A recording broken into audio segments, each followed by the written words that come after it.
Bonjour et bienvenue sur la chaîne Feel the Game pour une nouvelle vidéo consacrée à Horror à Arkham, le jeu de cartes évolutif. Une nouvelle vidéo que je vous propose qui est dans la suite un peu de comment faire ces deck building. Alors j'avais déjà fait des deck building pour d'autres investigateurs de la boîte de base. Cette fois-ci, on va peut-être un petit peu avancer dans le sens où je vais vous proposer le deck building de Jenny Barnes. Jenny Barnes que vous pouvez retrouver dans la boîte des investigateurs de Dunwich. Et l'idée, c'est de faire un petit peu du deck building avec un pool limité de cartes qui correspond peut-être plus à ceux qui regardent mes vidéos en général, parce que vous êtes plutôt nombreux à regarder celles concernant les tutos, les apprentissages ou les découvertes de boîtes. Et donc, je me suis dit, c'est vrai que c'est là le moment le plus difficile, c'est comment commencer le jeu.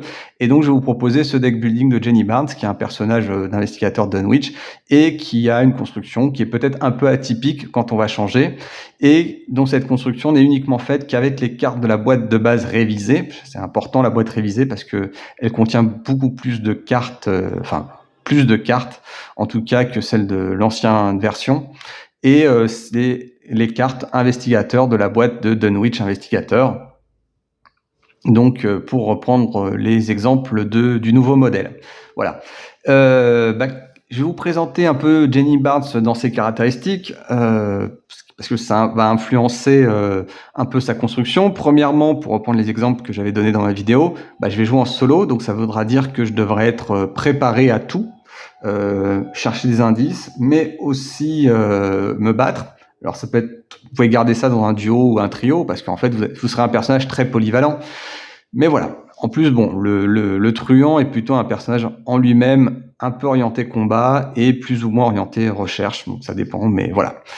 Donc Jenny Barnes, elle, sa spécificité déjà, c'est d'avoir des caractéristiques qui sont toutes, on va dire, médiocres, parce que 3 partout, c'est un peu gênant dans le sens où ce sont des caractéristiques relativement basses, qui sont moyennes, mais trop moyennes pour que ça soit très intéressant, donc il va falloir composer avec. Et enfin, son super pouvoir, qui est vraiment très structurant, c'est celui de collecter une ressource de plus pour chaque phase d'entretien. Donc elle va recevoir 2 ressources au lieu d'une chaque tour, donc c'est assez intéressant. Enfin, son signe des anciens, il est plus anecdotique dans le sens où quand vous le tirez, ça vous permettra normalement de réussir votre test, voire de faire un super test si ça arrive. Voilà, après, je m'étends pas sur ces rations. Alors, ce qui est important aussi, c'est de voir comment vous allez construire Jenny Barnes. Donc, 30 cartes, ça c'est assez classique, mais surtout, elle est monoclasse quasiment, et c'est ça qui est important. Et donc, vous allez pouvoir récupérer toutes les cartes truands, mais surtout, vous allez devoir trouver 5 autres cartes de niveau 0 que vous allez pouvoir prendre dans votre pool de cartes, dans votre collection de cartes, parmi toutes les autres classes, en sachant qu'elles devront être que de niveau 0. Et donc, c'est là où ce personnage devient très, comment dire, vous pouvez l'orienter de beaucoup de manières. Et donc, là, je vais vous en proposer une, mais c'est une solution parmi tant d'autres. Dans la construction, j'ai hésité avec d'autres types, d'autres modèles, mais voilà, c'est un peu celui-là que j'ai arrêté. C'est un peu celui-là que je vais probablement utiliser pour vous faire peut-être un scénario de Dunwich, ou peut-être un petit scénario avec cette extension, enfin ce pod, ce paquet de scénarios plus exactement, en sachant que c'est pas forcément le paquet qui sera le plus adapté pour celui-là maintenant, mais voilà, ce sera un exemple. Et enfin, passer en revue les cartes. Voilà. Alors, première chose à savoir, c'est que vous allez avoir parmi les 2 cartes obligatoires du deck, un objet, et un objet qui est important puisque c'est une arme. Alors c'est une arme en plus qui est vraiment très intéressante. Alors son utilisation, sa dépense de coût, ça sera en fonction de ses ressources. Donc ça encore, ça va dépendre de comment vous gérez vos ressources. Mais surtout, cette arme, quand vous dépensez une munition, elle vous fait un +2 en attaque et un +1 aux dégâts. Alors, le +2 en attaque, c'est sympa, c'est utile, mais c'est surtout le +1 en dégâts. Le gros besoin d'un bon combattant, c'est surtout de booster son dégât pour être beaucoup plus efficace et gagner beaucoup de temps. Arkham, ça reste un jeu de course, donc faire beaucoup de dégâts, c'est s'assurer que vous allez vite vous débarrasser d'un ennemi assez costaud, voire d'un boss de fin de niveau. Donc bien la garder en tête, cette carte. C'est une carte soutien. Enfin, cette faiblesse, pareil, il faut la garder en tête parce que pour la résoudre, il va falloir que vous enquêtiez. Donc, il est quand même important, quand on n'a que 3 d'investigation, de réussir son enquête plus ou moins facilement. En plus, ça vous coûtera 2 actions pour enquêter et donc vous ne pouvez pas trop vous permettre de rater cette enquête. Sinon, si elle reste à la fin de partie, c'est un traumatisme. Alors ensuite, je vais vous proposer un peu le classement que je vous avais proposé dans ma vidéo. C'est-à-dire un classement en 3 paquets pour un peu illustrer un petit peu ma construction. Alors avec d'une part les cartes événements et d'autre part les cartes on va dire de soutien et enfin les cartes on va dire de compétences et enfin je vous mets de côté les 5 cartes on va dire qui sont assez importantes qui sont les cartes justement que j'ai choisies parmi les 5. Donc là vous voyez un petit peu quelle orientation je vais prendre. Donc pour en revenir aux cartes événements, donc c'est des cartes qui sont utilisables qu'une seule fois. Et donc, qu'est-ce que j'ai choisi ? J'ai choisi de panacher entre du combat et de l'esquive. Donc, ce qui est une autre forme de combat. Mais voilà. Du combat pur, c'est une carte attaque par derrière très classique qui, si j'arrive à booster ma dex, me permettra de faire une grosse attaque avec 3 points de dégâts. La question, ça sera comment j'arrive à booster ma dex de manière suffisamment efficace pour faire que cette attaque ait de bonnes chances de réussir parce que ça coûte quand même 3, donc il est hors de question de rater cette attaque. Il faut vraiment une attaque bien assurée. Donc j'ai mis en 2 exemplaires parce que si vous préparez bien attaque par derrière face à un gros boss, un gros boss ou même un client, une grosse boule un peu sérieuse, ça peut résoudre pas mal de problèmes. Maintenant, je l'ai mis en 2 exemplaires parce que je souhaite la tirer. Celle-ci, j'ai mis qu'en un exemplaire parce que je suis pas un fan de l'esquive avec Jenny Barnes. Je pense que je vais plus l'orienter combat égale dégâts pour pouvoir l'utiliser. Maintenant, si de manière opportune, je peux l'utiliser, j'utiliserai. Mais voilà, comme j'en ai mis qu'un exemplaire, j'y compte pas trop. Insaisissable aussi, je l'ai mis. Certains l'aiment peut-être beaucoup. Moi, je trouve qu'elle est pas forcément si intéressante que ça à jouer. Néanmoins, ça permet de se dégager, surtout si vous avez plusieurs ennemis face à vous, et enfin de vous déplacer en même temps. Donc, un gain d'action, parce que finalement, une esquive plus un déplacement, si l'adversaire n'est pas chasseur, c'est quasiment 2 actions d'économiser. Enfin, j'ai pris 2 garder la tête froide. Pourquoi j'en ai mis 2 ? Parce qu'elle coûte pas trop cher comme carte, qu'elle est rapide. Et ça permet d'éviter de se taper un monstre trop violent alors qu'on n'est pas forcément bien équipé ou bien préparé ou dans des bonnes circonstances, tout en pouvant se déplacer. Donc voilà, ça peut être utile ou pas, mais voilà, ça fait partie des cartes, je dirais, de truands un peu utiles. Donc vous voyez, il n'y en a que 6. N'ayez pas trop de cartes événements. Ce qui compte, ça va être vraiment le soutien parce que c'est des cartes-là que vous allez pouvoir poser qui vont influencer le jeu. Donc évidemment, j'ai mis 2 loups solitaires. Pourquoi ? Parce que mon idée, c'est quand même de récupérer beaucoup de ressources. Donc là, potentiellement, j'ai une possibilité de récupérer 3 ressources par tour, donc ce qui est énorme. Enfin, alors les alliés, j'en ai mis 3.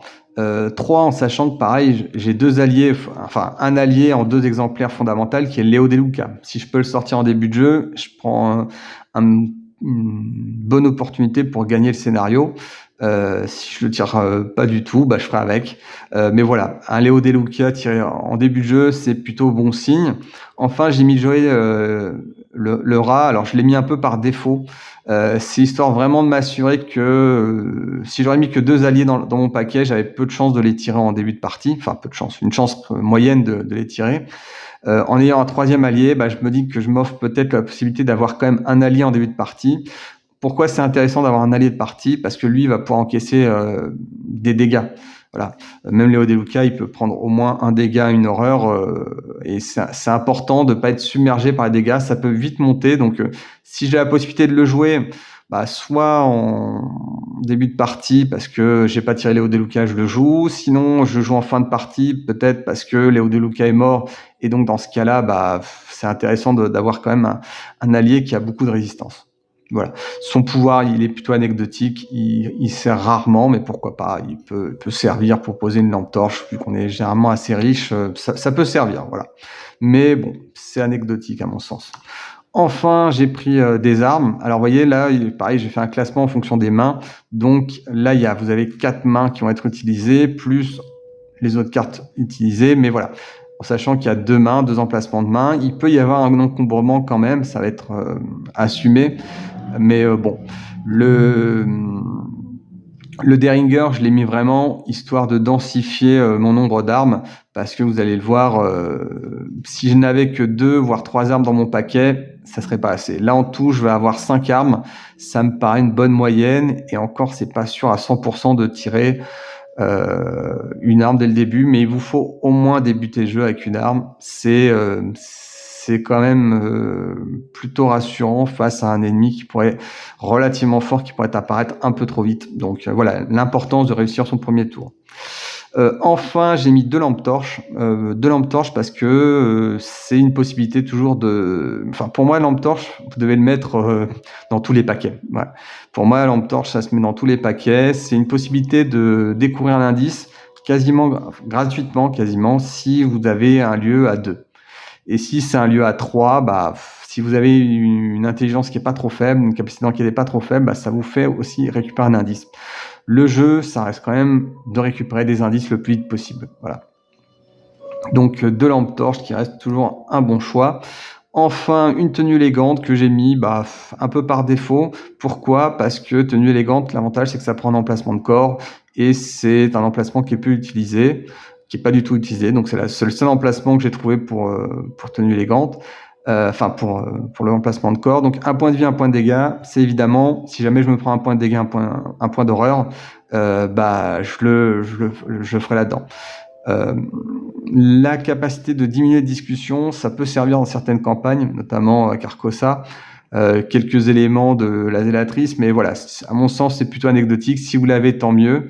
Certains scénarios, c'est bien de l'avoir en 2 exemplaires quand même. Mais voilà, là, je le mets vraiment à titre au cas où.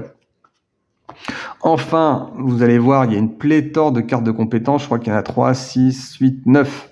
9 points de cartes de compétences. Alors, c'est un peu quand vous avez une collection limitée, n'hésitez pas à les mettre, ces cartes de compétences. Elles sont toujours le bienvenu. En plus, certaines d'entre elles, quand vous le faites sur la bonne carte, ça vous fera piocher une carte, donc c'est plutôt une bonne chose en général. Maintenant, comment je les ai organisées ? J'ai pris 2 cartes de perception parce que trouver des indices, c'est toujours fondamental à ce jeu-là. 2 cartes de maîtrise parce que si jamais j'ai un Derringer et j'ai pas trouvé mes haches d'incendie, c'est bien d'avoir maîtrise pour pouvoir booster, tenter de faire 2 points de dégâts. Éventuellement, ça peut servir quand je dois assurer de faire un point de dégâts d'une manière ou d'une autre. Ça peut toujours servir. Courage inattendu, c'est pour que ça soit versatile et que ça serve pour tout. En général, ça apparaît pour des tests de volonté, mais pas obligatoirement. Alors, j'ai mis qu'un seul cran. Je pense qu'en mettre 2, c'est pas une mauvaise idée parce que vous allez souvent être sollicité sur votre volonté. Alors, Jenny Barnes, c'est pas le truand qui a le moins de volonté, mais voilà. Cette carte sera forcément utile avec les cartes traîtrises à un moment ou à un autre. Enfin, une carte de dextérité. Pour l'esquive, peut-être, pour l'utiliser peut-être un peu plus avec la carte de combat qui est basée sur la dextérité, pourquoi pas. Maintenant, j'en ai mis qu'une, donc ça sera peut-être éventuel, mais voilà. Des fois, esquiver au bon moment, ça peut être très important. Enfin, j'ai mis cette carte-là qui est une carte que j'aime pas beaucoup, mais c'est histoire d'un peu de varier le deck. C'est une carte de compétence qui, si vous la posez, vous donne plus 1 seulement, donc c'est pas beaucoup. Mais j'ai déjà utilisé 2 courages inattendus, mais surtout me permettra, si je réussis avec une différence de 2 ou plus, de refaire une action. Donc pourquoi pas. Je suis pas très fan de cette carte-là, mais je vais la jouer pour une des rares fois d'ailleurs. Mais quand on a une collection limitée, on fait un peu feu de tout bois. Enfin, les 5 cartes qui, comme je le disais, sont très structurantes pour la partie. Comme vous l'avez vu, j'ai pris 2 haches d'incendie. L'hache d'incendie, c'est une carte un peu compliquée à comprendre la première fois qu'on y joue. Mais en gros, l'hache d'incendie, elle sert pour vous donner un petit boost de compétences. Donc déjà, c'est pas mal. Ça peut vous assurer quasiment de faire au moins un point de dégâts. Ça, c'est la bonne chose. En plus, si jamais vous n'avez aucune ressource au moment où vous devez infliger les dégâts, vous faites 2 dégâts. Donc ça va être une mécanique très importante pour Jenny Barnes parce que souvent, si elle a 2 ou 3 points de ressources, 2-3 ressources, vous allez pouvoir soit l'utiliser pour vous donner un +2, soit l'utiliser tout d'un coup pour être sûr de faire 2 points de dégâts. Pareillement, si vous avez 5 ressources, peut-être en utiliser quelques-unes pour faire 1 point de dégâts, puis 2 points de dégâts, et ainsi faire 3 points de dégâts. Donc ça va être une carte très structurante qui va permettre de rendre Jenny Barnes très efficace en combat, mais avec des restrictions, avec une façon de faire qui sera un peu compliquée, mais qui sera quand même relativement efficace. Donc voilà, ces 2 cartes sont assez importantes pour être un combattant assez redoutable. Donc voilà. Après, vous n'êtes pas obligé de jouer avec la hache d'incendie, mais voilà, si vous voulez être un peu plus bourrin, ça peut le faire. Maintenant, il y a d'autres cartes qui sont intéressantes là-dessus, mais qui auraient impliqué d'autres choses. Alors voilà, je ne m'étends pas plus. Enfin, j'ai pris 2 sorts de protection. Alors, l'avantage de sorts de protection, c'est un peu en lien avec hache d'incendie. Comme la hache d'incendie va vous siphonner un petit peu vos ressources, l'avantage, c'est que vous avez toujours, normalement, en phase de mythe, 1 ou 2 ressources. Et donc, vous allez pouvoir annuler des cartes assez violentes en termes qui vont potentiellement vous faire perdre 3 points d'horreur, ou qui vont vous paralyser par la peur. Ces cartes-là, s'ils peuvent être très polluantes, et avec ces cartes-là, vous allez pouvoir les contrer facilement, ou même Antique Fléau, vous allez pouvoir les annuler comme ça. Donc ça peut être très intéressant, parce qu'Antique Fléau, ça fait assez mal quand ça passe. Donc là, vous allez les annuler. Alors attention, ça prend une horreur, donc faudra un peu gérer le truc. Enfin, en 5e carte, c'est peut-être une carte qui va pas forcément plaire à beaucoup de gens, mais voilà, le Saint-Rosaire, je trouve sympathique à l'utiliser, parce que justement, toujours, il n'y a pas d'emplacement de médaillon dessus, de reliques là-dessus. Donc, la poser pour un coût relativement raisonnable, ça vous permettra de gagner surtout 1 point de volonté, et forcément dans les campagnes, votre volonté, elle est souvent sollicitée pour des crasses. En plus, elle peut tanker 2 points d'horreur, donc c'est pas plus mal.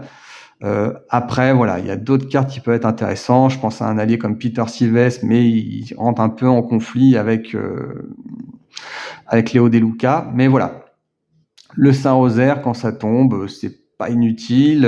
En fin de partie, vous êtes peut-être un peu à court d'horreur, donc c'est bien de pouvoir poser une petite réserve en plus. Voilà, moi je l'ai déjà joué et je trouve que ça allait bien quand même. Voilà. Et puis gagner des compétences, c'est toujours sympathique, donc pourquoi pas, vu que ça reste des cartes de niveau 0.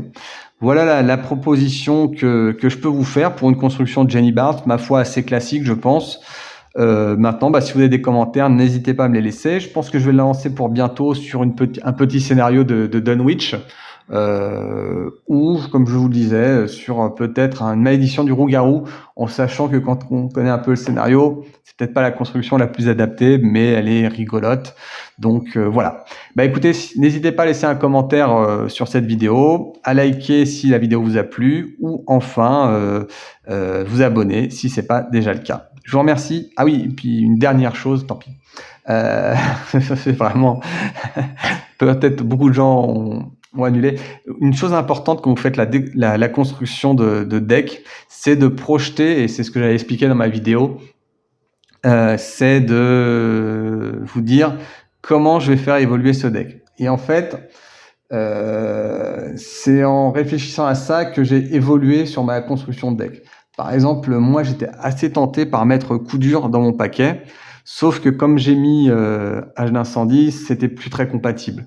Pareil, coup dur, c'était plus non plus très compatible, parce que moi dans le futur, je me voyais bien prendre des brouillards. Vous voyez, c'est une carte de Dunwich.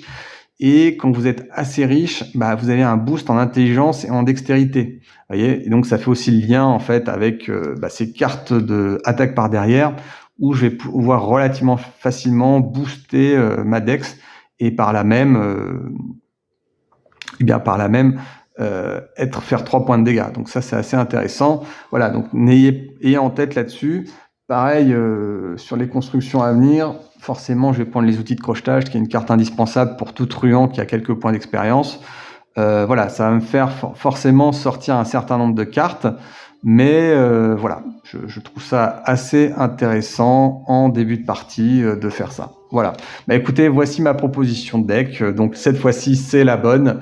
Je vous dis à très bientôt pour une nouvelle vidéo. Au revoir.